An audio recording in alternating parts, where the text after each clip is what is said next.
Hello, everyone. Welcome to the Green Effect Podcast, Season 2, Episode 6. Tom Van Horne joins us. Tom is a really cool guy. He's a real estate professional. He is also a property manager. So, we're going to talk about what he sees in the market as a realtor and what he sees as a property manager. How does he manage some of his tenants? We talk about him getting into the business. He's also an RBC. Well, he's a former RBC guy. I'm a current RBC guy, but he's a former. So we talk about that a little bit. And finally, we give you a preview of the next time he's going to be on the Green Effect podcast. So look for that at the end. Without further ado, here we go with Tom. Welcome to the Green Effect Podcast. Finance, life, business, and everything in between. And now, your host, Stephen Green. Hello, everyone. Welcome to the Green Effect Podcast. This is Season 2, Episode 6. And today, we have Tom Van Horne. Tom, how are you? Stephen, good. Thanks, buddy. How are you? I'm good. So it's exciting. You are guest number 2 on this open mic platform, and I'm excited to have you. I know we've talked a little bit about investor real estate and mortgage rules and some of the stuff you do. So Tom Van Horne, real estate professional. You're also managing properties. Tell me a little bit of what you do. Yeah, perfect. So I'm a real estate sales professional out of Coldwell Banker Newman in Guelph. We focus mostly on investor property real estate. So that's kind of how we've kind of carved a little niche for ourselves, working with mostly investors. I used to work at RBC in Toronto as well. So that's right. So we've got the Blue Brotherhood with us today as well. So you're one of the people that also know how to use WebEx, and that's pretty exciting. Yeah. Right? It's an honor to be back on the WebEx platform. Yeah, I miss it. So awesome. So that's me. Yeah, so good. All good there. Now you're relatively new to the real estate game. There's a lot of jobs you can do in this world. Why real estate? Yeah, I just I got kind of lucky, I found a really good mentor early in life, and he helped me kind of buy a couple properties and while I was working at the bank. And I loved what it was doing for me as far as just my knowledge of the market. I kind of felt more in tune with what was going on in the world just through real estate, and then eventually just fell in love with it. And decided to take a leap of faith in 2020 and get my real estate license and ultimately start my own company. So kind of focusing on that property management investor side. And that was kind of that big jump for me, but just a passion. I love helping people. I love working with people that want to work in the real estate space. So yeah, just good, clean fun for me, and working with good people always helps too. So yeah, that's what you got to do, eh? Like if you're gonna get where you want to go, sometimes you just have to jump and go for it. And I think high risk, high reward. We know that, right? Yeah.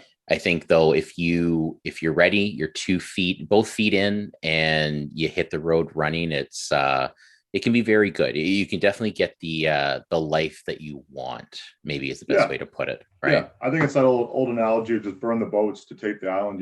If you want to go forward, I like that. Just leave yourself no way to go but forward. And then again, just been lucky to kind of have good people around and learn from them, and people that have done things before me. So yeah, no, I totally agree with you, Steve. Yeah, definitely. Now, you were saying that you're also doing property management. So how has that been going with COVID and all the other stuff going on? How has that been going for you? Yeah, it's definitely got its challenges. I think the biggest one is kind of the new tenant regulations. You got to be careful. There's no evictions right now. You want to keep your tenant's best interest in mind as well as your investor. Primarily, what we work with is for passive income for folks. So a lot of my investors would have jobs, or this is kind of their side desk job. So just keeping that in mind as well, but kind of keeping that communication flowing. Mm-hmm. But again, just having its challenges just as far as the new regulations. Things are always changing now. I'm sure you could speak to that as well with just the new mortgage rules. But it's been good. It's been fun to kind of get involved with that more and more, and kind of meet new people. But it's been good. Now, what side of so when I hear people are managing properties, or even individuals who are managing their own properties, I hear two schools of thought. Either, really communicate, be understanding, talk to the tenants, and then I've heard the other side of it of, listen, it's my business. If the rent's not in by the second or third, here's your N1 notice. What's the notice if you're late on rent? Yeah, Yeah. so I noticed. Yeah, and So one. so Yeah, so what do you yeah, believe in? What do you do? Like what's the right answer here? yeah. I mean, at the end of the day, it is a business. You are running a business as an investor, as an investment property, but there is that people side, right? The I try to triangulate it just with people, process, and technology. People are your business. If you're not happy with your tenants, they're probably not happy with you. So I really try to focus on that tenant relationship side, and kind of work with those folks to solve problems. Anytime you change over your people, change over your tenants, it gets expensive. So you really want to Yeah. work with your tenants to come up with the best solution, because it is their home too, right? So you want them to feel comfortable. You want them to feel that they can appreciate the house, and a happy tenant is a good tenant. So that's kind of how we try to put that focus on our onus on our owners as well, is just to say, there is going to be hiccups, but real estate investing is about weathering storms and being in the Yeah. game for the long term. So anytime you can do that and bring that to the table with your tenants and ultimately other people in the game, it's helpful. So that's kind of how we solve those problems. But yeah, Yeah. I mean, it's each case is unique, but yeah, yeah, that's kind of how we It's a get down tricky with it. one, and I think for newer investors, I think they struggle with that, and Hmm. we're all human. Like we're all human, right? Yep. So, you got your first couple of properties, you're managing them on your own, and Hmm. you got to be careful because you give an inch, they want a foot, and then they're late. Now they're 3 days late. Now there's 5 days late. And now you've accepted the behavior. But then on the Hmm. same breath, like you said, there is a human process here, There and, is. and, and, Yeah. and life happens. I think that's a key thing here. Life happens, right? But it's a tricky balance. You got to know your tenants too, I think. No? It is. Yeah. I think the biggest thing for us is oftentimes we're buying properties that either have tenants that are being assumed, or we're going with a net new tenant acquisition. In that net new process, you really want to, I think, focus on quality at least, just so Yeah. you can pick your tenant. That always helps, just to kind of have that good to medium high quality product as far as the property goes. That allows you to really pick your tenant, and you can usually, have your say and pick people that are going to work best for you.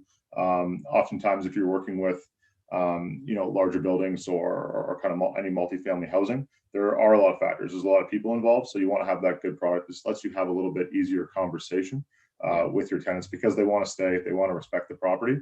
In situations where you're assuming tenants, oftentimes it's someone who's been there for quite a while and it's their home and they're happy there. And you've got to be respectful of that, because you are the new person to the group, and that person Yeah. maybe lived there for 6, 7, 8, 10 years in some cases. So just being respectful, understanding, and kind of like you said, just understanding that life happens. There's variables there, and again, keeping in mind that it is an investment. You want to keep your investors' fiduciary responsibility kind of at top of mind, but Yeah. there is that people side. You want to kind of be just a nice guy all around. So Yeah, and it's a business. And I think, yeah. listen, from the bank perspective, all lenders, they're starting to look at this more now, right? If you're Hmm. coming in to refi a property, or you're Yeah. mainly on the refi side, or you're buying one property, but your other property is never on time with rent because we got to show the lease and deposit history, that's not a good thing, right? And so that it can hurt you. But hey, listen, if you manage it, that's the key thing too, right? So Yeah. Yeah. No, I think so too. now you're in Guelph. So Yep. Guelph is sandwiched in between two very unique areas. It's sandwiched between the GTA, and we all know what's happening there, and it's the rest of southwestern Ontario, right? So it's kind of in that in between place, right? What are you seeing in the Guelph market right now? Yeah, I think it's a lot of similarities to the other parts of southwestern Ontario here, just west of the GTA, Toronto. Is you're almost seeing a little bit more, or a lot more in some cases, folks coming in from Mississauga, Brampton, Toronto, looking for a bigger house, looking for that investment property. Just because real estate values a little bit east of us in those larger GTA markets, they are quite high. So we're seeing a lot of people coming in from the Torontos, looking for a little bit more space, maybe with folks working from home. Mm-hmm. And then again, Guelph just being tied closely to the university and that kind of stuff. We obviously get our student market as well, so really healthy balance with those kinds of properties. But yeah, we've definitely been busy kind of in our area. We're just south of Collingwood as well, which is another market True. that's really kind of been kicking up recently. So between us down in Guelph and Collingwood is Laura and Fergus. So when you kind of look at that north to south line there, it's been quite busy just in that regard with folks looking for more space from Toronto. Yeah, and I'm assuming you're probably seeing, correct me if I'm wrong, but are you seeing people, come up Highway 6, Highway 25 from Oakville, Burlington, selling their massive homes there and maybe looking to move even more rural. To your point, if I don't have to work in Toronto anymore, I don't need a GO train to go from Oakville to Toronto. I'll just move to Guelph. Worst case, I can drive to, I guess the closest GO train would be Georgetown or Milton and just take the GO train down that way, right? Are you seeing that Yeah, influx of people? quite a bit. Yeah, Guelph does have a GO train line that comes through Oh, there you Kitchener as go. well. So Okay. so we are on that stopping point just to get into the city or go a little bit west to Kitchener. But Burlington, Oakville, definitely coming up into that area. Just more bang for your buck a little bit in some Yeah. cases if folks have been in that family home for quite a while. I just think there's that entire kind of baby boomer generation that is either kind of looking to downsize or maybe be closer to the cottage or just get a little bit more north. It really seems to be one of those places that just kind of has that nucleus, so to speak, just with Collingwood and Elora right there. So Yeah, yeah, that's definitely up from interesting. Oakville, Burlington. Yeah, yeah, Yeah. Now, what yeah. about how are you handling multiple offers and stuff? Because you guys still have that going on there, right? We do. Yeah, I think in Guelph right now we're probably seeing around 5 to 7, maybe 10 offers on your typical single family home. We are Which is seeing which is some what? What's the value on a single family? right around 800,000 to 900,000 in Guelph. Okay. Our averages are a little bit less than Oakville, Burlington, but we're probably kicking in right around the $800,000 mark right now for your average single family home in Guelph. So that's what we're seeing, kind of that little bit higher traffic as far as offers goes. But again, just kind of with the stay-at-home order the last couple of weeks, there was just a little bit quieter as far as offerings. Most folks weren't going out to open houses or not open houses, but booking showings to go through homes, just because again that stay-at-home order. So it was a little bit quieter last week, but again, we're still seeing 7, 8, 9, 10 offers just on that single-family home, and quite a bit more in some cases as well if it's a property that's priced maybe a little bit lower than it should be. Yeah. And how, I mean, as a real estate professional, how do you, I mean, good God, like good luck being a first time home buyer, right? I Yeah, mean, if yeah, you're buying 5% down or like good luck, and yeah. I work with first time home buyers and, thank goodness we leave it open. Hey, call us if you need help, or in this case, it's been so busy, email me if you need Mhm. help, or just a lot. I think first time home buyers is a lot of hand holding, which is cool. It's their first time, but now it's almost like we really have to amp up the advice and stuff. But how, and I know you said you deal a lot with investors, but how do you deal with, let's say, your first time investors or Mhm. your first time home buyers who are going through this insanity for the first time? How do you deal with multiples and the advice and stuff like that? Yeah, that's a great question. I think the biggest thing with those first time investors or first time home buyers, it's just painting that full picture. It's really being there as just a good friend, good consultant, good real estate professional. And I think just kind of painting that full picture again end to end, where you do have options. You can get a cosigner. You can find maybe there's that equity in your parents' home that you can talk to them about, and just kind of boosting your profile as far as affordability, as far as buy power. Something else that I talk about quite a bit on my end is just that joint venture partnership model as well, where hey, you know what? If you can't afford to get into the market right now, as opposed to sitting on the sidelines, why don't you try and get a property done with maybe one of your friends or just somebody Yeah. that you work with that you're comfortable with to manage a property?